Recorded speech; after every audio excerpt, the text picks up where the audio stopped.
toujours bien de parler à ceux de dehors avant de revenir en famille. C'est ce qu'il fallait faire. Et aussi, ce temps passé, c'était nécessaire pour qu'on puisse observer, que vous puissiez observer ce qui se passe. Et je pense que s'il y a des gens qui doivent véhiculer l'idéologie que nous voulons faire passer, c'est bien vous qui travaillez à la maison centrale. Et je pense que durant ces 15 mois, vous avez pu observer beaucoup de choses avec moi, dans l'administration, un peu partout. Vous avez pu observer l'évolution de la situation. Et je pense qu'il était temps donc, en début de cette année, qu'on puisse se donner un nouveau départ pour l'institution, mais aussi pour le pays entier. Il y a une pratique qui se passe dans tous les ministères. On a remarqué ça.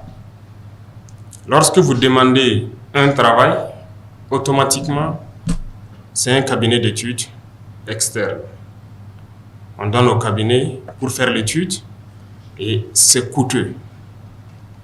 Mais de vous à moi, vous savez très bien, la plupart du temps, le cabinet se retrouve être le cabinet soit du ministre ou de quelqu'un en tout cas dans le ministère.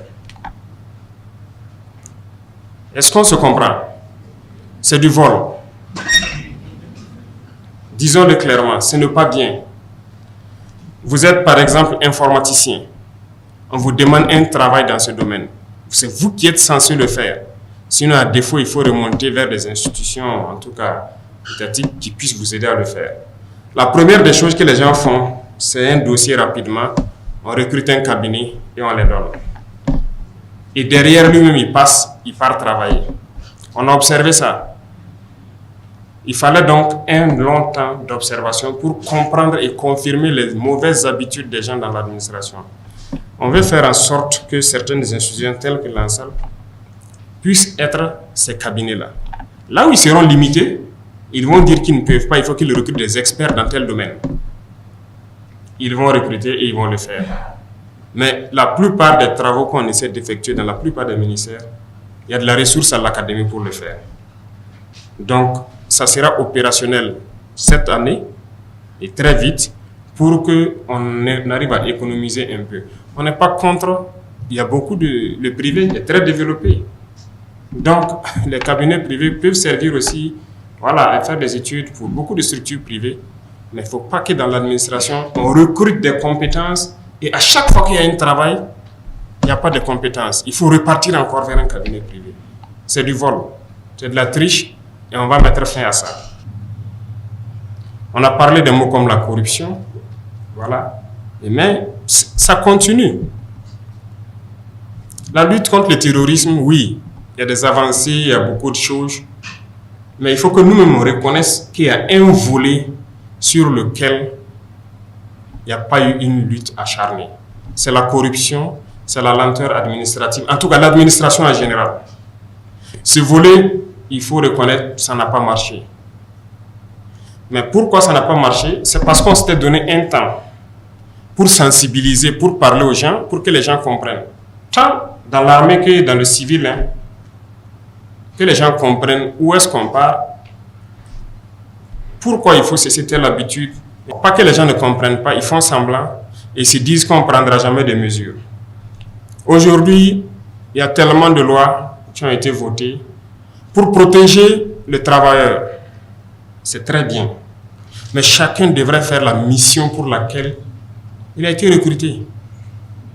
Mais les gens ne font pas la mission. Pendant que des gens ont des salaires de 3 millions, de combien de millions dans ce pays, il y en a qui n'arrivent même pas à se payer un repas. Vous trouvez ça normal? Ah non. Ah non. Moi, je suis opposé à ça. Il faut qu'on change les choses. Soit on change, ou bien, écoutez, on reste esclave à jamais. On est là pour changer les choses. On a pris le temps d'observer, de sensibiliser, de parler. Comme beaucoup de gens ne comprennent pas, en fin d'année, donc, j'ai annoncé que ça sera ferme. La machine contre la lutte contre la corruption va démarrer. Eh bien, ça démarre. les conseils de discipline et autres, c'était mort. On a adopté des textes pour que les gens puissent sanctionner ceux-là qui ne veulent pas travailler. Mais rien, personne ne veut sanctionner. Ah, si moi je le sanctionne, on peut le licencier, ça sera de ma faute. Écoutez, il y a ce genre d'émotions-là, ça ne doit plus exister. Nous sommes un pays en guerre et on doit bien gérer les ressources. Et quand on dit gérer les ressources, ce n'est pas les ressources financières seulement, les ressources humaines aussi. Dans notre émotion, on n'arrive même pas à faire quoi que ce soit. On n'arrive pas à sanctionner quelqu'un. Il y a des gens qui sont de gros travailleurs dans notre administration. Et vous les connaissez. Ils viennent très tôt. Tant qu'ils ne finissent pas leur mission, ils ne rentrent pas à la maison. Ils n'ont jamais demandé de payer une heure supplémentaire.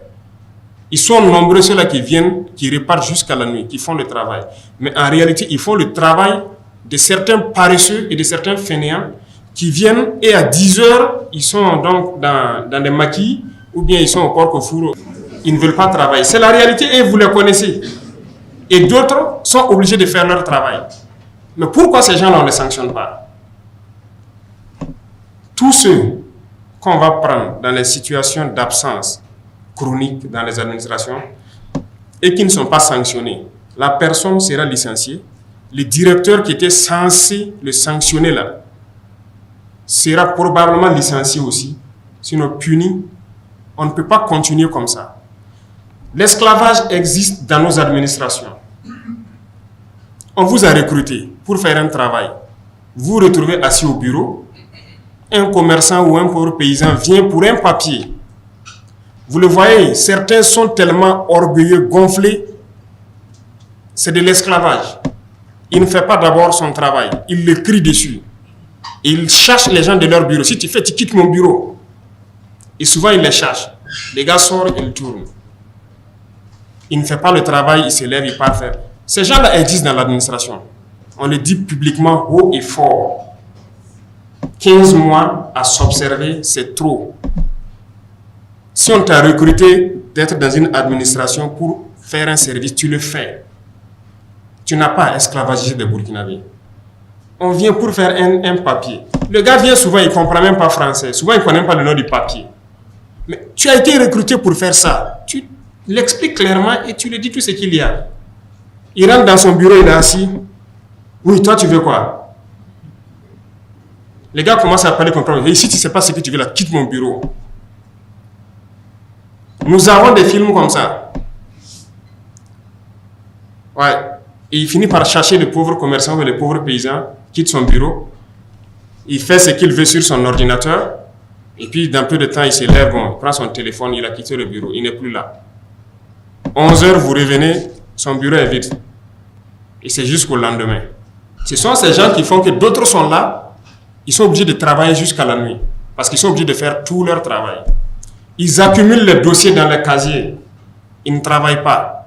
Et à un moment donné, oui, que si on veut que ça soit épuré, il faut faire opération casier vide. Et dans ça, ils réclament des primes encore pour pouvoir le faire. Vous êtes recruté pourquoi? Vous voyez l'esprit là. D'autres sont recrutés pour faire un travail. Ils ne veulent pas faire le travail. Ils veulent qu'on leur donne d'autres primes supplémentaires pour pouvoir faire le même travail. Si vous ne pouvez pas vous quitter, il y a beaucoup de jeunes gens qui attendent. Ils vont venir vous remplacer. Et on va continuer. Il y a des pratiques qui doivent cesser. Et je pense que vous êtes les mieux placés pour véhiculer ces messages-là. Et j'espère qu'il n'y a pas ça chez vous ici. Ah, s'il y en a, on va taper. Il n'y a pas meilleure chose que de commencer à taper chez soi-même avant d'arriver dehors. Donc, on mettra de l'ordre dans nos propres rangs avant d'arriver dehors. La lenteur administrative, ça doit cesser. S'il y a un travail, il faut le faire. C'est la patrie d'abord. Tout ce que vous faites, c'est pour la patrie. Il y a combien de Burkinabés? Estimé à 24 à 25 millions actuellement ici. Il y a combien de travailleurs, les fonctionnaires? Ça ne vaut pas 300 000 personnes. Vous êtes d'accord avec moi? C'est ça, non? SGG. Mais quelle est la masse salariale mensuelle? C'est environ 90 milliards, c'est ça? Donc 90 milliards de ressources qui sont partagées à environ moins de 300 000 personnes. Et d'autres dans ce lot ne veulent pas faire le travail. Qu'est-ce qu'on fait? Ils doivent rester. Je refuse. Je refuse. Ça ne va pas se passer comme ça. Donc, bientôt, vous allez voir ce qui va se passer. De toute façon, dans l'armée, ça a déjà commencé. De notre côté, il faut le dire, ça ne va pas. On a dit au départ ce qui était là, ainsi de suite. On a essayé de parler aux gens, de sensibiliser pour que certains comprennent. Cette fois-ci, c'est fini. Le temps de la sensibilisation, de regarder là, c'est terminé. Le vendredi passé, on a radié un officier. Ça, c'est le départ. S'il faut encore la semaine prochaine radier un autre, et ainsi de suite, on va radier. Quiconque va s'amuser avec la vie des hommes, on ne va pas plaisanter. On est en train de monter en puissance. Le peuple a consenti d'énormes sacrifices pour qu'on puisse être équipé, qu'on ait le nécessaire pour faire la guerre. Oui, ça avance. Mais ce n'est pas pour autant qu'il faut baisser la garde. J'attends d'autres rapports. Tant que ce n'est pas élucidé certaines conditions, on ne va pas s'arrêter. Voilà. Parce que ce qui s'est passé, par exemple, à Solé, c'est inadmissible. Et quand tu es officier, on t'a désigné. C'est le peuple qui t'a confié ce pouvoir-là. Vous êtes un chef d'élément, vous envoyez en mission, vous faites la mission. Tout le monde sait ce que c'est que la mission militaire. Il n'y a pas à baisser la garde. Et ce qui fait encore mal, c'est que je pense que depuis le 19, tout le monde a été alerté qu'il y a des projets d'attaque d'envergure. Et je pense que les zones de Solé, Arbinda étaient plus menacées. Et je pense que c'est le 21, c'est ça? Il y a des missions qu'on a envoyées spécialement pour aller voir ces points-là, revoir le dispositif de défense et tout, les conseiller. Mais malgré ça, si tu dors, on va te taper. Il ne faut pas croire que c'est fini, c'est pas fini. Il faut rester concentré, toujours concentré. Et c'est la mission de l'officier. Les hommes ne s'appartiennent pas. Un militaire là, il ne s'appartient pas. Il appartient à la patrie. Personne ne dira le contraire.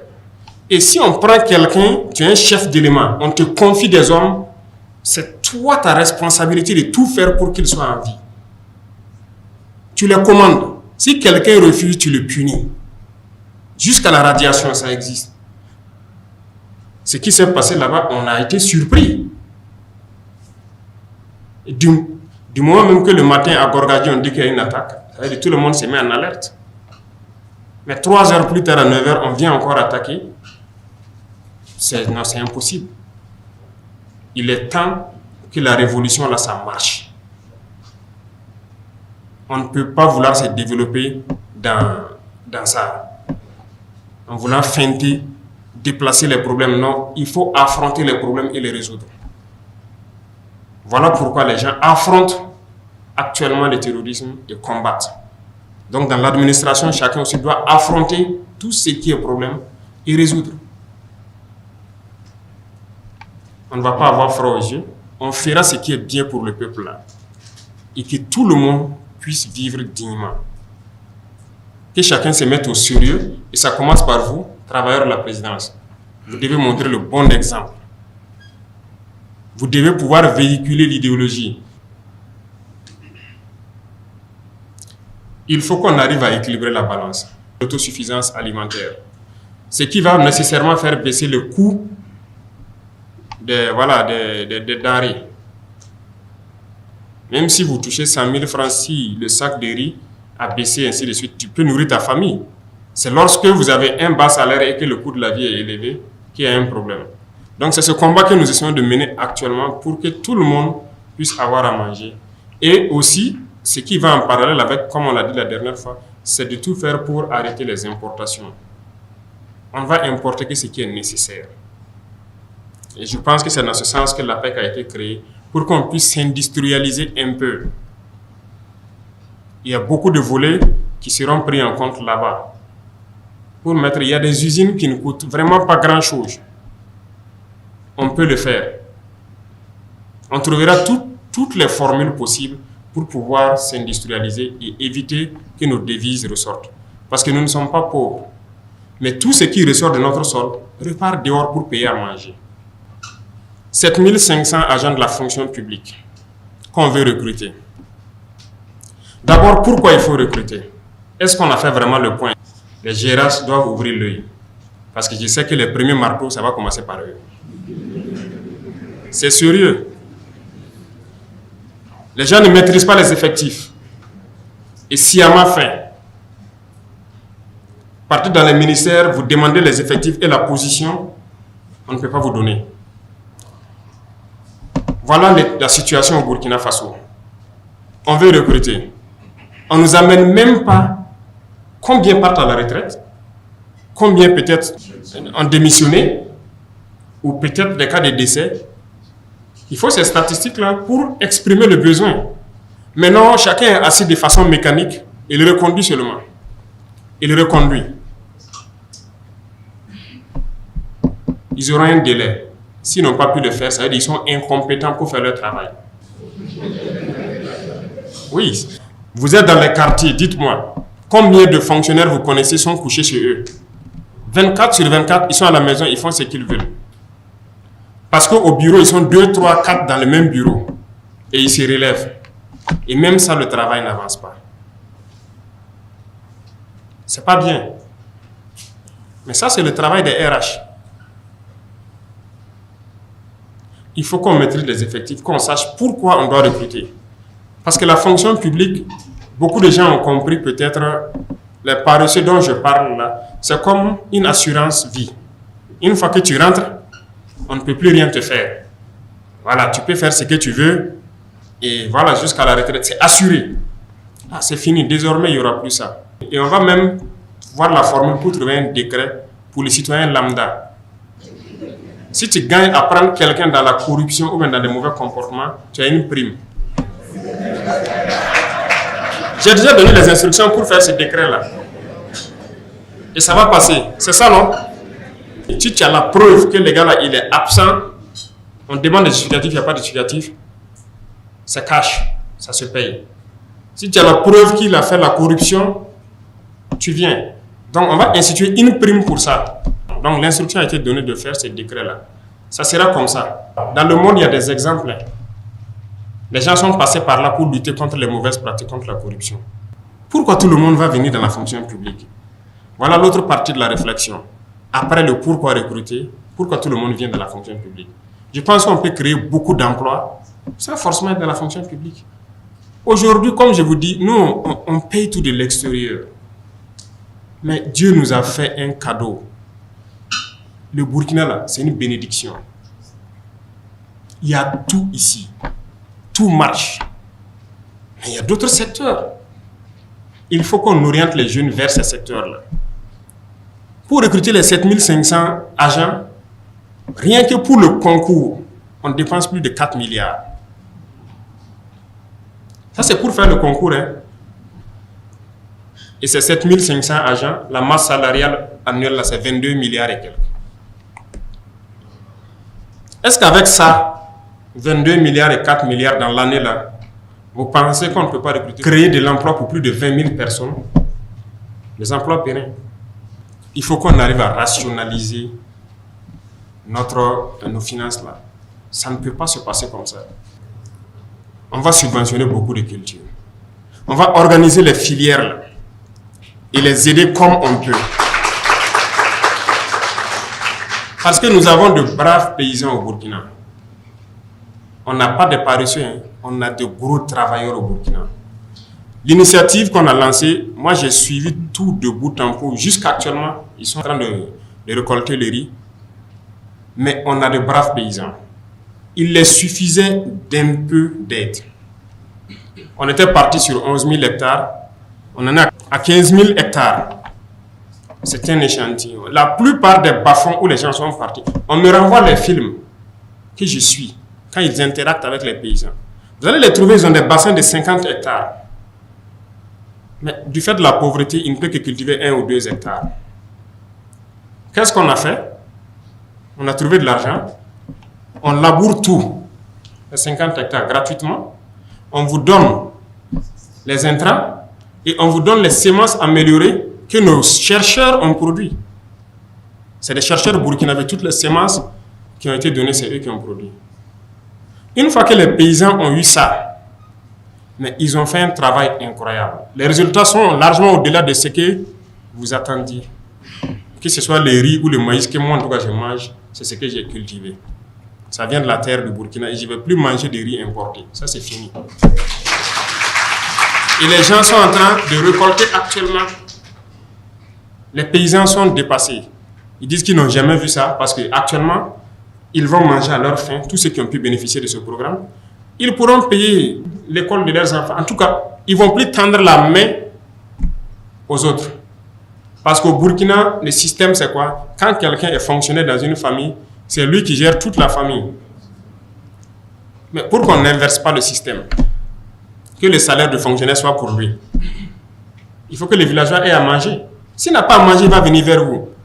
Mais souvent, on est là, c'est ça qu'on met comme argument. Ah non, derrière un fonctionnaire, c'est plusieurs personnes qui sont là. Hein. Nous, on veut casser avec cette routine. Il n'y a plus personne derrière lui, c'est sa famille. Il faut qu'on trouve du travail aux paysans aussi. Donc, actuellement, la tendance, c'est de tout faire pour que les paysans soient indépendants financièrement.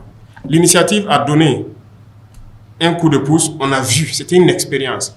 L'offensive est lancée actuellement dans la campagne sèche, parce que l'offensive c'était prévu derrière la campagne humide, mais on a tout fait pour commencer la campagne sèche. Déjà, ça promet très bien.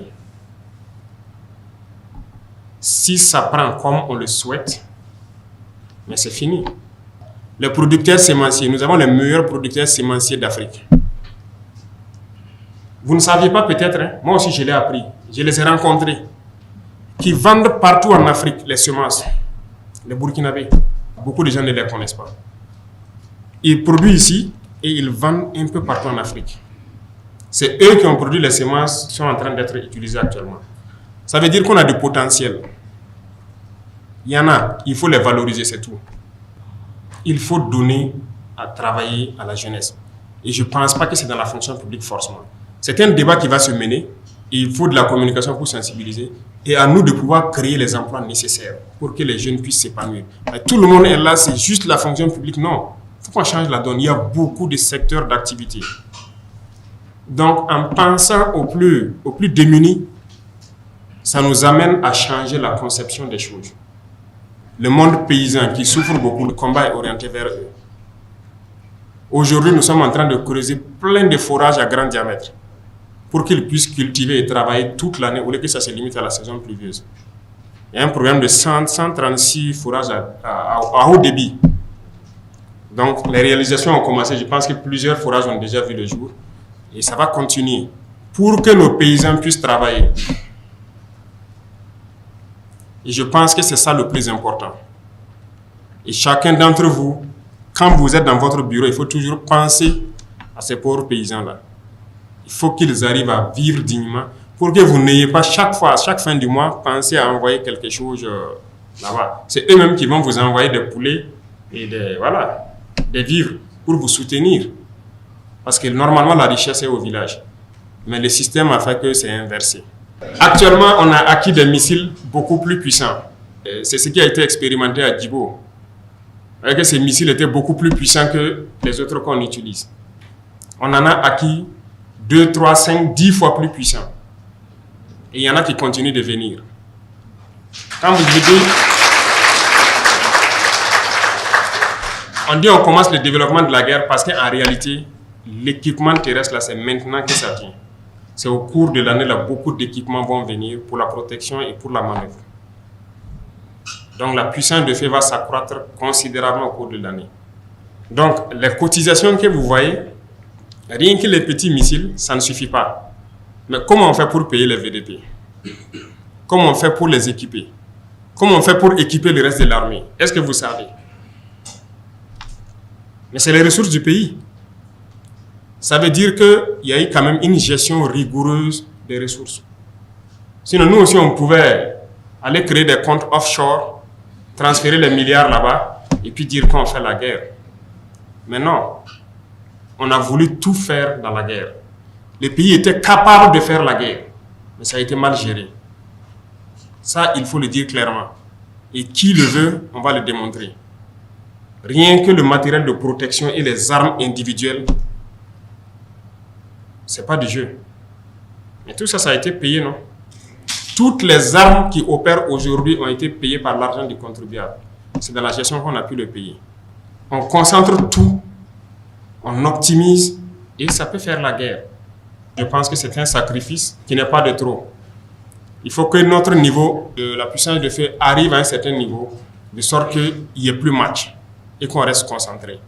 Donc c'est ce qui a mené un certain nombre de mesures qu'on a prises, parce que voilà, la guerre va passer à un autre niveau encore. Le développement, voilà, a commencé maintenant. Et on va se mettre au sérieux, et ce qui veut dire que tout le monde doit rester concentré. Beaucoup d'autres combats seront menés, et comme je parlais d'esclavage, voilà, vous avez entendu parler des sociétés de placement et autres là. Voilà, on va s'attaquer à ça aussi. C'est de l'esclavage. C'est de l'esclavage. Vous créez votre société, l'entreprise est là, il veut recruter, oui. Il peut faire appel à une société de recrutement, il recrute le personnel pour lui, selon des critères bien fixés. Mais qu'est-ce qui se passe? Lui, il veut un travail dans une entreprise, il se fait recruter par la société. L'entreprise le paye par exemple 300 000 le mois, la société le paye 80 000. Et il garde le reste. C'est ce qui est là. Les gens ne veulent pas changer leur comportement, on va s'attaquer à ça. Et il y en a plein partout. Causez avec les jeunes, ils vous diront. Vous trouvez que ce n'est pas de l'esclavage? Le gars, il travaille et c'est l'autre qui récupère tout. Et généralement, même, on ne le déclare pas à la caisse. Il est blessé, on le limoge. Il part à la retraite, il ne sait plus quoi faire. Il y a de l'esclavage que nous-mêmes, on s'administre. La dernière fois, la mairie a payé les travailleurs saisonniers là. Vous avez suivi ça? C'est de l'esclavage qui se passait. En 2022, dès octobre, ces gars-là se retrouvaient vers la résidence. Chaque matin, moi, je sortais, je les voyais et je les ai fait rencontrer pour comprendre. Quand ils ont expliqué leur situation, voilà. Mais pendant ce temps, des gens fêtaient leurs milliards à la mairie ici. Pendant qu'il y a des travailleurs, d'autres sont décédés. Que vous torpillez. C'est normal ça. Donc quand on va s'attaquer à des gens, il faut que tout le monde comprenne. Même si c'est votre cousin, c'est votre frère, il faut que vous compreniez. On ne va pas permettre à des gens d'esclavagiser des Burkinabés. Il y a beaucoup de mots dans notre société, on ne peut pas finir de parler de ça. En tout cas, vous allez entendre beaucoup de bruit, que ce soit dans notre milieu ou dans d'autres milieux, parce qu'il y a beaucoup de mots. Hein. Voilà, il y a beaucoup de mots et on va s'attaquer à ça. Chez nous, par exemple, il y a des FDS qui sont payés par les contribuables, mais des chefs les prennent. Ça veut dire, lui, il est riche, il veut une sécurité. Au lieu d'aller prendre la sécurité privée, le chef prend ses éléments, il met en location. Voilà. Et lui, il prend l'argent. L'argent ne part pas au trésor. Il y en a plein. Et on va s'attaquer à ça. Donc, vous allez entendre du bruit.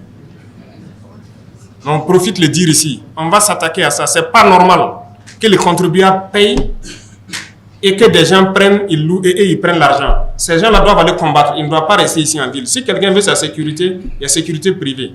Ou si on doit le mettre à la sécurité de quelqu'un, l'argent part au trésor. Parce que c'est ça qui doit servir à payer. Donc, ce qui veut dire qu'on va toucher à la soupe de certains. Ils vont commencer les manipulations de tout genre. Celui qui est malin, qu'il s'en écarte. Celui qui n'est pas malin, il rentre dedans. On va fouetter avec tout le monde. Voilà. Parce que la patrie ou la mort, là, ce n'est pas un slogan.